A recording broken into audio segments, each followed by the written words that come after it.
নমস্কার বন্ধুরা, সবাই কেমন আছেন? আশা করি খুব ভালো আছেন। আপনাদের আশীর্বাদে আমিও খুব ভালো আছি। কাকুলির আর একটি নতুন ব্লগে আপনাদের স্বাগত জানাই। সকাল সকাল উঠে একটু বাগানেও দাঁড়াতে ভালো লাগে, আর জানলার সামনে দাঁড়াতে তো খুবই ভালো লাগে। বাড়ির আশেপাশের দৃশ্য, প্রকৃতির কী দৃশ্য! আজকে জানেন, সকালবেলা উঠেই কাল ঘটনাটা ঘটেছে। আজ সকালবেলা উঠে মনটা খুব খারাপ। আমি খালি প্রকৃতির দিকে তাকিয়ে রয়েছি। প্রকৃতির একই লীলা, মহাদেবের একই লীলা। সৃষ্টিকর্তা যেই সৃষ্টি করে সেই ধ্বংস করে দেয়। সকাল থেকেই মনটা ওঠার পর কালকে সারা দিন সকাল থেকে হয়তো খবরটা পাইনি, রাত্রেবেলা থেকে খবরটা যেই চালিয়েছি, দেখছি নেপালের অবস্থা কী হয়েছে সেটা তো দেখেছেন। যে মহাপ্রলয়, যে কী সৃষ্টি, নিজে চোখে এটাই দেখলাম। প্রলয় কী জিনিস তো দেখিনি, হয়তো এইটাই দেখতে পাচ্ছি। যখনই টিভি খুলছি, মোবাইল খুলছি, চারিদিকে খালি এইসবের চিৎকার। এসব দেখে না শরীরেই জানি কেমন লাগছে। তো সকালবেলা উঠে আজকেও সেই প্রকৃতির দিকে তাকিয়ে তখনই অনেক কথা মনে মনে আসছে, যে কী সৃষ্টি, এত সুন্দর সৃষ্টি করেছেন সৃষ্টিকর্তা। সেই সৃষ্টিকর্তা নিজে হাতেই বিসর্জন দেওয়ার মতনই একটা ঘটনা। যিনি সৃষ্টি করেছেন তিনি ছারখার করে দিলেন। এত সুন্দর নেপালের দৃশ্য তো খুবই সুন্দর, এত পাহাড়, এত সুন্দর ওয়েদার, জানেন তো। তো ভাবছিলাম বসে বসে যে মানুষের জীবনে কোনো স্থিতি বলে কিচ্ছু নেই। এক কাপ চা নিয়েছি, সকালবেলা উঠে তো চায়ের নেশা আছে। ওই কালকে না মোবাইলটা দেখতে দেখতে শুয়েছি, তো রাত্রেবেলাও ঠিক মতন না বন্ধুরা ঘুমও হয়নি।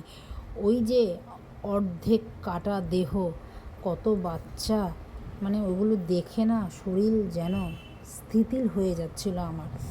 সকালবেলা উঠে কাজ না সেরমভাবে করতেও পারছি না, খালি আকাশের দিকেই তাকিয়ে রয়েছি। আমার বাড়ির আশেপাশের দৃশ্য তো খুব সুন্দর। এই সুন্দর নেপালের দৃশ্য তো আরও সুন্দর। এই সুন্দর কিভাবে এখন ছারখার হয়ে গেছে। এক কাপ চা নিয়ে বসে বসে এইটাই খালি ভাবছিলাম। তো চলুন চাটা খেয়ে নিই। চা খেয়ে তারপরে তো বাকি কাজগুলো করতেই হবে। জীবন এইভাবেই চলছে, আর চালাতেই হবে। দুঃখ আসবে, সুখ আসবে, শোক আসবে, সবই আসবে।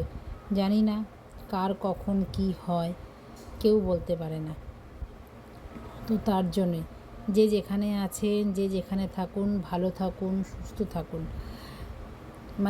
কালকের ঘটনা থেকে না আমি কিছুতে ভুলতে পারছি না, আর বেরোতে পারছি না।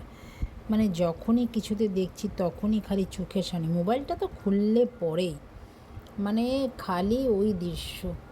নিচু এলাকাগুলো ভাসেনি, নিচু এলাকাগুলো ভেসেছে বলতে অন্য জায়গাটা ভাসেনি। পুজোর সময় কী হবে জানি না, সামনে পুজো আসছে, সবাই পুজো ভালোভাবে কাটান। তো আমি এইটুখানি বলতে চাই, যতটুক এই পৃথিবীতে যতক্ষণ আছেন, কারোর পেছনে না লেগে নিজের মতন বাঁচতে শিখুন।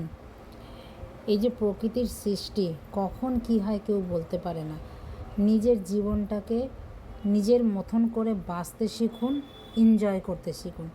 এই দেখুন আমার বাগানে চা খেয়ে আবারও বাগানে এসেছি। ভাল লাগছে না, বলছি না, বারে বারে ঘুরে ঘুরে সেই একই কথা আমাকে বলতে হচ্ছে, ভালো লাগছে না। যদি ভালো লাগার জন্য একটু বাগানে আসি, বাইরের রাস্তার দিকে তাকাচ্ছি, ওরা আমার কেউ হয় না যারা এই পৃথিবীতে নেই, কিন্তু কোথায় জানি তাও যেন আমার ভেতরটা যেন কেমন একটা হচ্ছে ওইসব দেখে। তো এই ফুলগুলো দেখে একটু ভালো লাগার চেষ্টা করছি। আমার বাগানে না তরমুজ হয়েছে অনেকগুলো, প্রায় 5-7খানা তরমুজ হয়েছে। এখন তো তরমুজের সিজন না, হয়তো খেয়ে ফেলেছিলাম। সেই তরমুজ গাছটাই এখন এই বড় হয়ে অনেক তরমুজ হচ্ছে। তরমুজের ফুলগুলো দেখতেও, ফল যদি নাও হতো, ফুলটা দেখেই আমার মনটা ভালো লাগতো। আর আমার বাগানে তো টাইম ফুলগুলো আছেই, কালার দেখছেন, খুবই ভালো লাগে। চলুন, তাও মেনে নিতে হবে সব কিছু, প্রকৃতির সৃষ্টি। এখানে কারোর হাত নেই। আপনার সাথে আমার সাথে ঝগড়া হলে, মিথ্যে কথা বলে, গালাগালি দিয়ে মন শান্তি করব, কিন্তু এইখানে সৃষ্টিকর্তার সৃষ্টির ওপরে কারোর হাত নেই। যা করেছেন সৃষ্টিকর্তাই করেছেন, আর যা করবেন সৃষ্টিকর্তাই করবেন। শেষ বিচার ওইখানেই আছে, আগে পরে কিচ্ছু নেই। দেখুন আমি এখন এই একটা দেখলাম, 3-4টের আমি পরাগাম করিয়েছিলাম, একটার এখন করিয়ে দিচ্ছি। দেখলাম আমি সকালবেলা উঠেই আগে বাগানে আসি, কোন ফলটা হয়েছে দেখি, ফুলটা ফুটেছে, পুরুষ ফুল স্ত্রী ফুল একসাথে মিলন করিয়ে দিই, তবেই ফুলটা মানে ফলটা টেকে। তাতে ঝিঙেও হয়েছিল অনেকগুলো। তো চলুন ঘরে এসে এখন টিফিন বানাই। ভালো লাগছে না কাজ করতে, কোথায় জানি কেমন লাগছে। আর এই ফ্রিজ থেকে বার করেছি কড়াইশুঁটি, সেই মানে 1 বছর হতে চললো, এখন আবার কদিন পরে তো শীত পড়বে, মানে আর 2 মাস আছে। অক্টোবর থেকে আমাদের কলকাতায় কড়াইশুঁটি অ্যাভেলেবেল পাওয়া যায়। তো আমার এই কড়াইশুঁটিগুলো শেষ করতে হবে, রেখে দিই বছরের জন্য এই কন্টেনার করে। আপনাদের সাথে শেয়ার করেছিলাম, তো আজকে বের করে নিয়েছি, অনেকটাই আছে, এটা শেষ করতে হবে, আবার তো রাখতে হবে যখন একটু কড়াইশুঁটি অ্যাভেলেবেল বেশি হবে। আর পুরনো কড়াইশুঁটি খেতে খুব একটা ভালো লাগে না হয়তো। তো কড়াইশুঁটির আজকে কচুরি বানাবো, বার করে নিয়েছি যতটুকু আমার লাগবে। আর এখানে পেস্ট করে নিচ্ছি, পেস্ট করে সব কিছু রেখে দেবো তৈরি করে। গরম গরম আজকে কড়াইশুঁটির কচুরি, কচুরি না রুটির মতন ভাজবো তেল দিয়ে। কচুরি তো ডুবো তেলে ভাজানো হয়, তো আমি ডুবো তেলে ভাজবো না, অল্প একটু তেল দিয়ে ভেজে নেব। দিলাম আদা আর 2টো কাঁচা লঙ্কা। এবার কড়াইশুঁটিটা ভালো করে পেস্ট করে নিচ্ছি।